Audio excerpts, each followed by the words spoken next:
नमस्कार, आप देख रहे हैं डीडी न्यूज। आपके साथ मैं हूं पराक्रम से शेखावत। खबर दुनिया की में आप सभी का बहुत स्वागत है। अगले आधे घंटे हम आपको बताएंगे अंतर्राष्ट्रीय जगत से जुड़ी हर वो बड़ी खबर जो आपके लिए जानना जरूरी है। शुरुआत करेंगे सुर्खियों के साथ। ईरानी राष्ट्रपति के हेलीकॉप्टर हादसे में निधन के बाद नए अंतरिम राष्ट्रपति की नियुक्ति। मोहम्मद मोखबेर संभालेंगे देश की कमान। हादसे में मृत विदेश मंत्री की जगह नियुक्त हुए अली बाखरी। ईरान में 5 दिन के राजकीय शोक की घोषणा।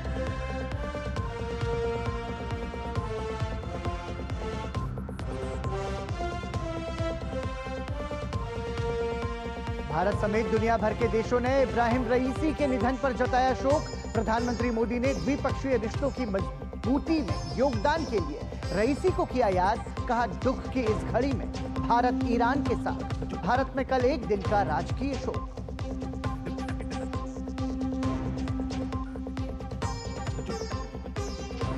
गाजा मामले पर आईसीसी के मुख्य अभियोजक की इजरायली पीएम और हमास नेताओं की गिरफ्तारी वारंट की अर्जी। इजरायल सरकार, हमास और कई देशों ने इस कदम का किया विरोध। गाजा में इजरायली सेना ने हमले किए तेज।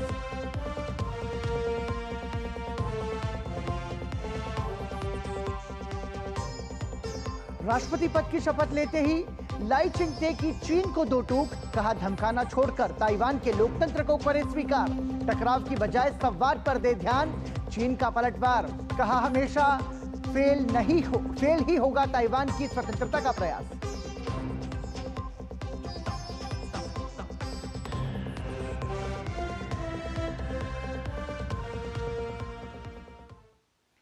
और सुर्खियों के बाद आइए अब खबरों पर नजर डालते हैं विस्तार से। सबसे पहले बात एशिया का आईना के जरिए एशियाई देशों से जुड़ी खबरों की।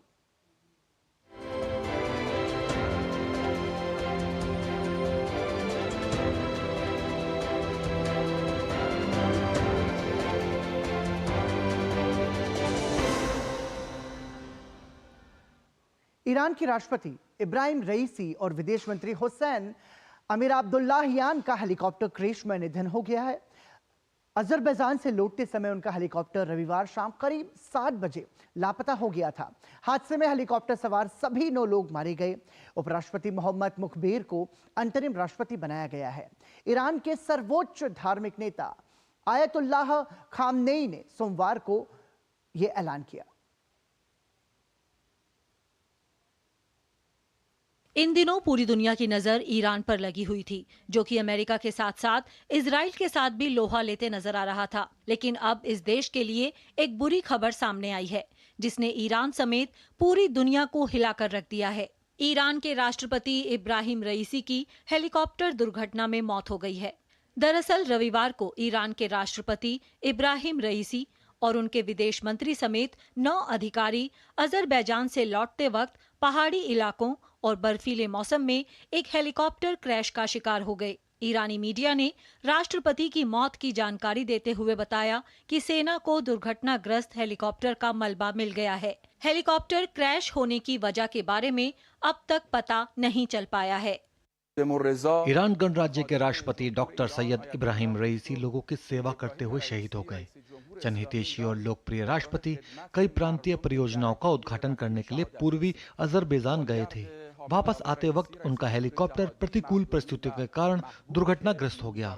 इस दुर्घटना में ईरान के राष्ट्रपति रईसी, विदेश मंत्री समेत हेलीकॉप्टर में सवार सभी लोग शहीद हो गए। इस बीच ईरान के सर्वोच्च नेता अयातुल्ला अली खामेनेई ने सोशल मीडिया पर राष्ट्रपति की मौत की जानकारी देते हुए लिखा, बड़े दुख और अफसोस के साथ मुझे जनता के राष्ट्रपति, सक्षम, मेहनती हज सैयद इब्राहिम रईसी और उनके सम्मानित दल के सदस्यों की शहादत की बुरी खबर मिली है। ये हादसा तब घटा जब वे लोगों की सेवा कर रहे थे। वहीं खामेनेई ने राष्ट्रपति रईसी की मौत के बाद प्रथम उपराष्ट्रपति मोहम्मद मोखबर को देश के कार्यवाहक राष्ट्रपति के रूप में नियुक्त किया है। हालांकि अब ईरान में 50 दिनों के भीतर चुनाव फिर से करवाने होंगे। इसके अलावा खामेनेई ने 5 दिन के राष्ट्रीय शोक की भी घोषणा की है। दूसरी तरफ ईरान के राष्ट्रपति इब्राहिम रईसी की मौत पर दुनिया भर के नेताओं का शोक संदेश देने का सिलसिला जारी है। इसी कड़ी में भारत के प्रधानमंत्री नरेंद्र मोदी ने शोक व्यक्त करते हुए सोशल मीडिया पर एक संदेश जारी करते हुए लिखा, इस्लामी गणतंत्र ईरान के राष्ट्रपति डॉक्टर सैयद इब्राहिम रईसी के दुखद निधन से बहुत दुखी और स्तब्ध हूँ। भारत ईरान द्विपक्षीय संबंधों को मजबूत करने में उनके योगदान को हमेशा याद किया जाएगा। उनके परिवार और ईरान के लोगों के प्रति मेरी संवेदनाएं हैं। दुख की इस घड़ी में भारत ईरान के साथ खड़ा है। इसके अलावा भारत सरकार ने देश में एक दिन के राजकीय शोक की घोषणा की है।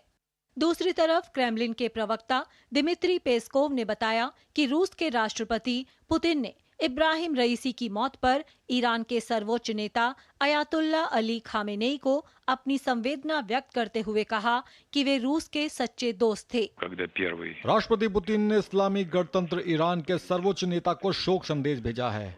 उन्होंने उस दुखद हवाई दुर्घटना के बारे में अपनी गहरी संवेदना व्यक्त की है, जिसने देश के बड़े नेतृत्व की जान ले ली है। कतर के प्रधानमंत्री शेख मोहम्मद बिन अब्दुल रहमान अल थानी ने रईसी की मौत के बाद ईरानी लोगों के प्रति अपनी संवेदना व्यक्त की। वहीं तुर्की के विदेश मंत्री हाकन फिदान ने ईरान के राष्ट्रपति और विदेश मंत्री के निधन पर शोक व्यक्त किया। इसके अलावा चीन के विदेश मंत्रालय ने बताया कि राष्ट्रपति शी जिनपिंग ने रईसी के हादसे में मारे जाने पर दुख जताया है। मैं ईरान के राष्ट्रपति, विदेश मंत्री और उनके प्रतिनिधिमंडल की मौत पर भाईचारे वाले ईरानी लोगों के प्रति अपनी संवेदना व्यक्त करना चाहूंगा। हम अल्लाह से उनके लिए दुआ करेंगे। दुर्भाग्य से ईरान से मौतों की खबर ने हमें बहुत दुखी किया है। हम अल्लाह से ईरानी राष्ट्रपति और मेरे प्रिय समकक्ष के लिए कामना करते हैं। हम ईरान में अपने दोस्तों और भाइयों के दर्द को साझा करते हैं। राष्ट्रपति शी जिनपिंग ने ईरान के पहले उपराष्ट्रपति मोकबर को एक संदेश भेजा है, जिसमें हेलीकॉप्टर दुर्घटना में राष्ट्रपति रईसी की दुखद मौत पर चीनी सरकार और लोगों की ओर से गहरी संवेदना व्यक्त की गई है। चीन ने अपना एक अच्छा दोस्त खो दिया है। गौरतलब है कि इब्राहिम रईसी का जन्म 1960 में उत्तर पूर्वी ईरान के शहर मशहद में हुआ था। रईसी के पिता एक मौलवी थे। रईसी ने अपने पिता के रास्ते पर चलते हुए 15 साल की उम्र से ही कोम शहर में स्थित एक शिया संस्थान में पढ़ाई शुरू कर दी थी। सिर्फ 20 साल की उम्र में ही उन्हें तेहरान के करीब स्थित कराच का महाअभियोजक नियुक्त कर दिया गया था। साल 2014 में वे ईरान के महाभियोजक बन गए थे।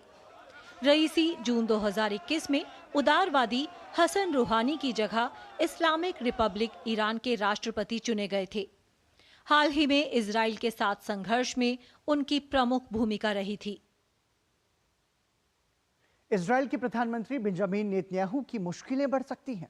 इंटरनेशनल क्रिमिनल कोर्ट के मुख्य अभियोजक कथित युद्ध अपराधों के लिए उनकी गिरफ्तारी का वारंट जारी करने की मांग कर रहे हैं। खास बात यह है कि नेतन्याहू के साथ हमास के शीर्ष नेताओं के खिलाफ भी गिरफ्तारी वारंट की मांग की गई है। वहीं इजराइल और हमास ने अभियोजक की मांग पर कड़ी आपत्ति जताई है। पिछले साल 7 अक्टूबर से इजराइल और हमास के बीच जारी संघर्ष की सबसे ज्यादा मार गजा के लोगों को उठानी पड़ रही है। इस बीच अंतर्राष्ट्रीय अपराध न्यायालय से इजराइल के प्रधानमंत्री बेंजामिन नेतन्याहू, वहां के रक्षा मंत्री, साथ ही हमास के शीर्ष नेताओं याह्या सिनवार, मोहम्मद दीफ और इस्माइल हानिया की गिरफ्तारी के वारंट जारी करने की मांग की गई है। आईसीसी के अभियोजक ने गजा में कथित युद्ध अपराधों के लिए नेतन्याहू और रक्षा मंत्री योव गैलेंट की गिरफ्तारी की मांग की है। मेरे कार्यालय ने जो सबूत जुटाए हैं और जिनकी समीक्षा की है, उनके आधार पर यह मानने के लिए पर्याप्त कारण है कि इजराइल के प्रधानमंत्री नेतन्याहू और रक्षा मंत्री योव गैलेंट गाजा में किए गए कथित युद्ध अपराधों के लिए जिम्मेदार हैं। हमास के 3 वरिष्ठ नेता याह्या सिनवार, मोहम्मद दीफ और इस्माइल हनीयह भी इजराइल के क्षेत्र और फिलिस्तीनी राज्य पर किए गए अंतर्राष्ट्रीय अपराधों के लिए जिम्मेदार हैं। वहीं इजराइल के पूर्व सैन्य प्रमुख और वॉर कैबिनेट के सदस्य बेनी गैंट्स ने इस मांग की कड़ी आलोचना की है। उन्होंने कहा कि इजराइल आतंकवाद से खुद को बचाने के लिए लड़ रहा है। उन्होंने साथ ही गिरफ्तारी वारंट को ऐतिहासिक अपराध बताया। इजराइल ने अपने नागरिकों के खिलाफ हमास आतंकवादी संगठन द्वारा किए गए नरसंहार के बाद उचित युद्धों में से एक छेड़ा है। इजराइल अंतर्राष्ट्रीय कानून का पालन करते हुए इतिहास में सबसे नैतिक तरीके से लड़ रहा है। आतंकवाद से खुद को बचाने के लिए प्रतिबद्ध एक लोकतांत्रिक देश के नेताओं और खून के प्यासे आतंकवादी संगठन के नेताओं के बीच समानताएं बताना नैतिक दिवालियापन है। इसके अलावा बेंजामिन नेतन्याहू के राजनीतिक प्रतिद्वंदी यावर लेपिड ने भी आईसीसी के अभियोजक के फैसले की निंदा की है। यह एक आपदा है, यह एक राजनीतिक आपदा है, यह एक नैतिक आपदा है। हमास के आतंकियों के साथ हमारे नेताओं की तुलना को हम स्वीकार नहीं करेंगे। यह माफी योग्य नहीं है। हम न्याय की लड़ाई लड़ रहे हैं और साफ है कि हम इस पर चुप नहीं रहेंगे। इस बीच गजा पर इजरायली सेना ने हमले तेज कर दिए हैं। हमास के आतंकियों के खात्मे के लिए गजा के अलग अलग हिस्सों में इजरायली सेना का अभियान जारी है। उधर अमेरिकी राष्ट्रपति जो बाइडेन ने इजराइल हमास के बीच जारी संघर्ष में एक बार फिर संघर्ष विराम का आह्वान करते हुए कहा कि गजा में मानवीय संकट और बंधकों की सुरक्षित रिहाई के लिए ये बहुत जरूरी है। गाजा में बड़ा मानवीय संकट है, इसलिए मैंने तत्काल संघर्ष विराम का आह्वान किया है। संघर्ष को रोकने, बंधकों को घर लाने के लिए तत्काल युद्ध विराम संबंधी समझौते पर काम कर रहा हूं। मैं गाजा में अधिक सहायता प्राप्त करने, गाजा का पुनर्निर्माण करने के लिए एक अंतर्राष्ट्रीय प्रयास का नेतृत्व भी कर रहा हूं। उधर गाजा के लाखों लोग भोजन, पानी, दवा और अन्य बुनियादी जरूरतों के लिए बाहरी सहायता पर निर्भर हैं। लोगों का ज्यादातर समय मानवीय सहायता की तलाश में लंबी कतारों में बीत रहा है। हालांकि गजा में मानवीय सहायता पहुंचाने का सिलसिला जारी है, लेकिन लोगों की जरूरत की तुलना में ये काफी कम है। हमें सहायता की बड़ी जरूरत है। हम भूख से मर रहे हैं। हमारे लिए सबसे जरूरी ये है कि संघर्ष खत्म हो जाए और सभी अपने घरों को फिर से लौट जाएं। जब संघर्ष खत्म होगा तो पूरी दुनिया सहायता लेकर आएगी। गौरतलब है कि इस संघर्ष के कारण गजा की 80% आबादी विस्थापित हो चुकी है और हजारों लोग भुखमरी की कगार पर पहुंच गए हैं। ताइवान की सत्तारूढ़ डेमोक्रेटिक प्रोग्रेसिव पार्टी के लाई चिंग-ते ने सोमवार को राष्ट्रपति पद की शपथ ली और पदभार ग्रहण किया। लाई ऐसे समय में राष्ट्रपति बने हैं जब चीन के साथ ताइवान का टकराव बढ़ रहा है। चीन 2.3 करोड़ की आबादी वाले इस द्वीप पर दावा करता रहा है। ताइवान में 1949 से स्वतंत्र सरकार है।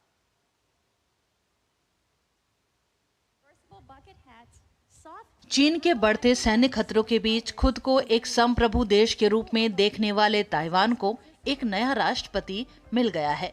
चीन के धुर विरोधी ताइवानी नेता लाई चिंग-ते ने सोमवार को ताइवान के नए राष्ट्रपति के रूप में शपथ ग्रहण की। खास बात यह है कि शपथ ग्रहण समारोह में 51 प्रतिनिधि मंडलों में 500 से ज्यादा विदेशी अतिथि शामिल हुए। वहीं ताइवान से राजनयिक संबंध रखने वाले 8 देशों के राष्ट्राध्यक्ष भी मौजूद रहे। इसके अलावा ताइवान के साथ आधिकारिक राजनयिक संबंध रखने वाले 12 देशों के प्रतिनिधि मंडलों के अलावा अमेरिका, जापान और विभिन्न यूरोपीय देशों के नेताओं ने बधाई दी। लाई चिंग-ते ने पूर्व राष्ट्रपति साई इंग-वेन का स्थान लिया है, जिन्होंने कोविड महामारी और चीन के बढ़ते सैन्य खतरों के बीच 8 साल तक ताइवान का नेतृत्व किया और देश को आर्थिक एवं सामाजिक विकास के मार्ग पर आगे बढ़ाया। हम ताइवान के समर्थन के लिए दुनिया को धन्यवाद देना चाहते हैं। हम दुनिया को यह भी बताना चाहते हैं कि ताइवान लोकतंत्र और स्वतंत्रता पर कोई रियायत नहीं देता है। लाई चिंग ऐसे समय में राष्ट्रपति बने हैं जब चीन के साथ ताइवान का टकराव बढ़ रहा है। पद संभालने के बाद अपने पहले ही भाषण में लाई चिंग ने चीन को बड़ा ट्रेलर दे दिया है। चिंग ने कहा है कि चीन ताइवान को धमकी देना बंद करे। शांति ही एकमात्र विकल्प है और बीजिंग को ताइवान के लोगों की पसंद का सम्मान करना होगा। लंबे समय की स्थिरता के लिए शांति ही एकमात्र विकल्प है और समृद्धि हमारा लक्ष्य है। मैं चीन से ये भी आग्रह करना चाहता हूँ कि वो ताइवान को राजनीतिक और सैन्य रूप से डराना बंद करे। उधर चीन के विदेश मंत्रालय के प्रवक्ता वांग वेनबिन ने लाई चिंग-ते को अलगाववादी करार देते हुए कहा कि ताइवान की निजी स्वतंत्रता का कोई औचित्य ही नहीं बनता है। मैं जिस बात पर जोर देना चाहता हूँ वो ये है कि ताइवान की स्वतंत्रता का कोई औचित्य नहीं बनता है। ताइवान की स्वतंत्रता और अलगाव का प्रयास विफल होना तय है, चाहे कुछ भी हो जाए। गौरतलब है कि चीन ताइवान को शुरू से ही अपना हिस्सा बताता आया है और अक्सर अपने देश में विलय करने की धमकियां देता रहा है। अक्सर चीन के लड़ाकू विमान और जंगी जहाज ताइवान के हवाई क्षेत्र और समुद्री सीमा के करीब बार बार संघर्ष की स्थिति पैदा करते रहे हैं। वही ताइवान का तर्क है कि वे कभी भी चीन का हिस्सा नहीं था। जैसे जैसे ताइवान आर्थिक रूप से विकसित होता जा रहा है, ऐसे में संभव है कि चीन और ताइवान के बीच तनाव बढ़ेगा ही, जिस कारण इस क्षेत्र में परिस्थितियों की सूक्ष्म निगरानी करना महत्वपूर्ण हो जाएगा। नेपाल के प्रधानमंत्री पुष्पकमल दहल प्रचंड अपनी सरकार बचाने में सफल रहे हैं और उन्होंने सोमवार को संसद में विश्वास मत हासिल कर लिया। 275 संसदीय सदस्यीय संसद में हुए मतदान में दहल ने 157 वोट हासिल किए, जो आवश्यक न्यूनतम 138 से अधिक है। इससे पहले नेपाल की जनता समाजवादी पार्टी ने गठबंधन सरकार से समर्थन वापस ले लिया था, जिसके बाद देश के संवैधानिक प्रावधानों के अनुसार प्रचंड को 30 दिनों के भीतर विश्वास मत जीतना था।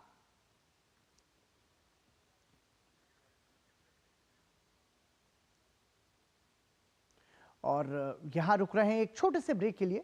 ब्रेक के बाद आपको बताएंगे यूरोपीय देशों से जुड़ी खबरें।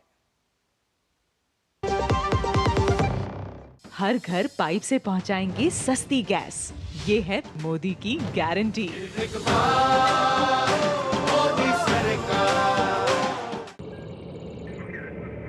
Curiosity can take you to some out of the world places. Took me to the moon today. Curious about this place? Scan this QR code before I take it off with my Seat tires.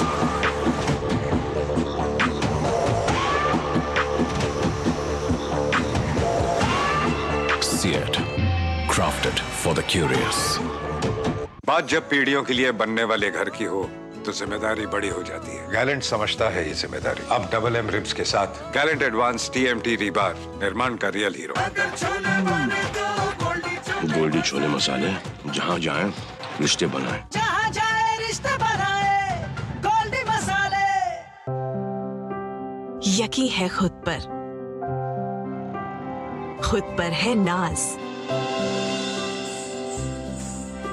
सुनती हूँ अपने मन की आवाज। कभी शर्मीली तो कभी हूँ जाबाज। रुकना मेरी आदत नहीं, थमना मेरी चाहत नहीं। मैं हूँ नारी, यही मेरा अंदाज। हर जिम्मेदारी मैं बखूबी निभाती हूँ। वोट दे, प्राउड वोटर कहलाऊंगी।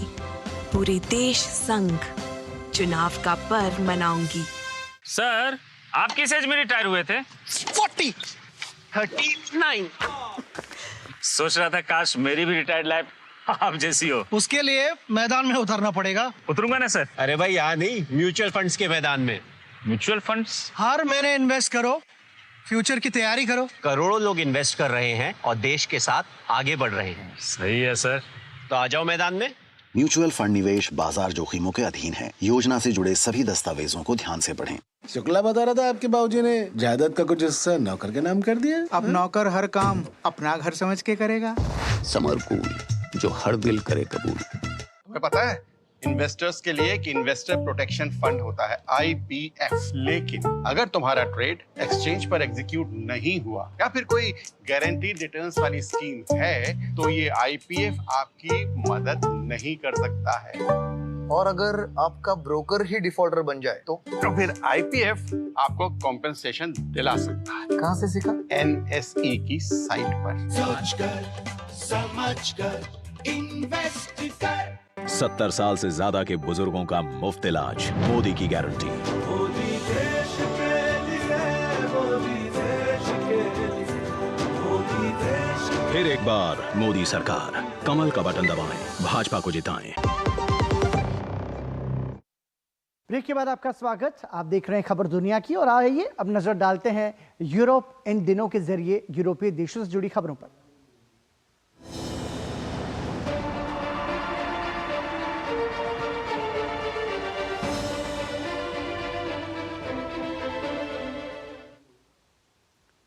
लंदन की एक अदालत ने विकीलीक्स के संस्थापक जूलियन असांजे को राहत दी है।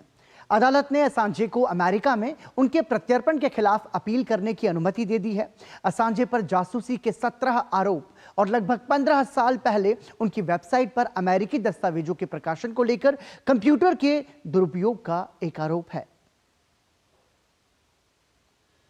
ब्रिटेन की एक अदालत ने विकीलीक्स के संस्थापक जूलियन असांजे को अमेरिका की जासूसी मामले के खिलाफ अपील करने की अनुमति दे दी है।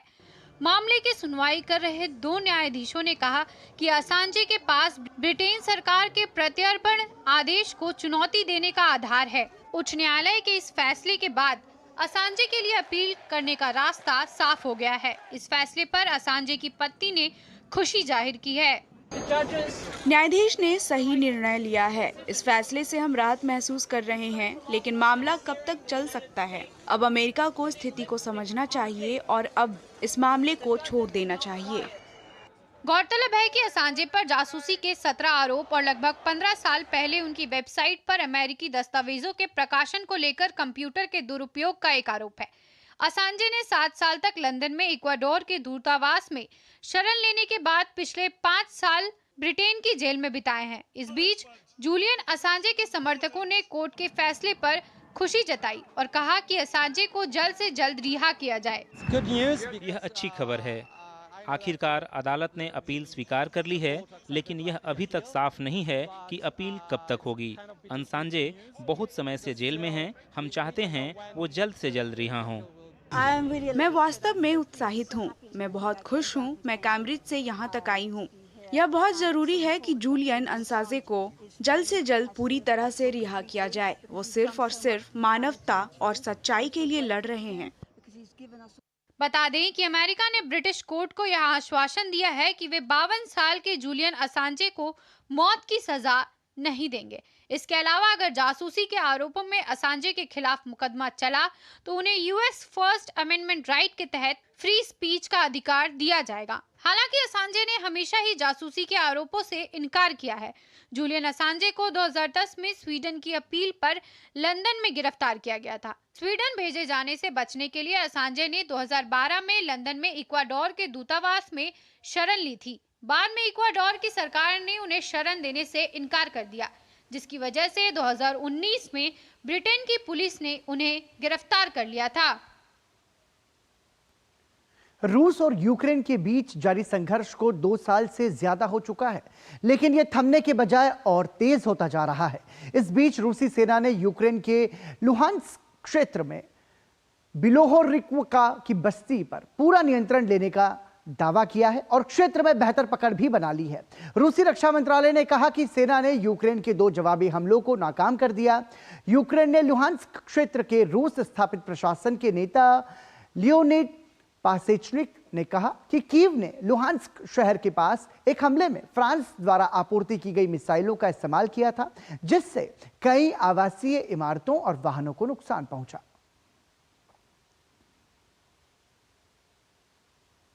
और आइए बढ़ते हैं आगे और नजर डालते हैं विश्व संस्कृति पर।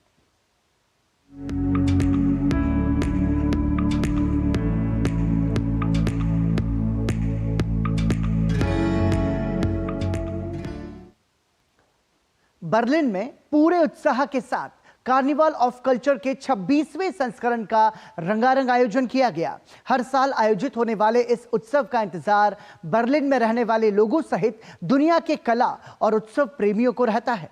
कार्निवल ऑफ कल्चर में बर्लिन की इंद्रधनुषीय संस्कृति की झलक देखने को मिलती है, जिसे देखने के लिए भारी संख्या में लोगों की भीड़ जुटती है। दुनिया भर में बर्लिन का कार्निवल ऑफ कल्चर अपने अनोखेपन के लिए मशहूर है। इस कड़ी में महोत्सव के 26वें संस्करण के लिए बर्लिन में एक अलग तरह का ही माहौल देखने को मिला। हजारों लोगों की खचाखच भीड़ के साथ रंगारंग कार्यक्रमों की प्रस्तुति ने वहां मौजूद हर एक को मंत्रमुग्ध कर दिया। महोत्सव के दौरान एक शानदार परेड का आयोजन किया गया, जिसमें 60 से ज्यादा समूहों ने मनमोहक प्रस्तुतियां दी। ये समारोह बर्लिन की संस्कृति को प्रदर्शित करता है। ये बहुत ही खास है क्योंकि यहाँ एक मंच पर विभिन्न संस्कृतियाँ एक साथ देखने को मिलती हैं। मुझे लगता है कि ये बहुत ही खास है क्योंकि सभी लोग एक साथ हैं। हाँ, मुझे लगता है यह अविश्वसनीय रूप से महत्वपूर्ण है। बस सभी को यह याद दिलाना है कि हमारे पास अभी भी अलग अलग संस्कृतियाँ हैं जिनका जश्न मिलकर मनाया जाना चाहिए। बता दें कि पहले कार्निवाल ऑफ कल्चर का आयोजन 16 मई 1996 को हुआ था और तब से ये समारोह हर साल मई जून के महीने में विट्सन में मनाया जाता है। इस समारोह में पारंपरिक और आधुनिक संस्कृतियों का संगम देखने को मिलता है, फिर चाहे वे वेशभूषा से जुड़ा हो या खान पान से। कार्निवाल ऑफ कल्चर की लोकप्रियता इससे पता चलती है कि ये जर्मनी के 6 सबसे बड़े ओपन एयर कार्यक्रमों में से एक है। मुझे लगता है कि मेरे आसपास ऐसे बहुत से लोग हैं जो जर्मन नहीं बोलते हैं। उनके साथ यहाँ रहना मजेदार है। यहाँ बच्चे और बड़े दोनों खुश हैं। सबको एक साथ सही तरह से रहना चाहिए। इस समारोह में दुनिया भर से आए डांसर, संगीतकार और कलाकार सड़कों पर खड़े लोगों के सामने प्रदर्शन करते दिखे। कार्निवाल ऑफ कल्चर के आयोजकों के अनुसार इस वर्ष लगभग 6,50,000 से अधिक दर्शक कार्यक्रम का हिस्सा बने। बहरहाल किसी भी देश और समाज के लिए उसकी संस्कृति बेहद महत्वपूर्ण होती है और इनको बनाए रखना भी समाज के हर वर्ग की अहम जिम्मेदारी होती है। Bureau report, DD news. और इसी के साथ ही खबर दुनिया की में आज के लिए इतना ही, लेकिन डीडी न्यूज पर खबरों का सफर कभी नहीं थमता। देखते रहिए डीडी न्यूज। नमस्कार।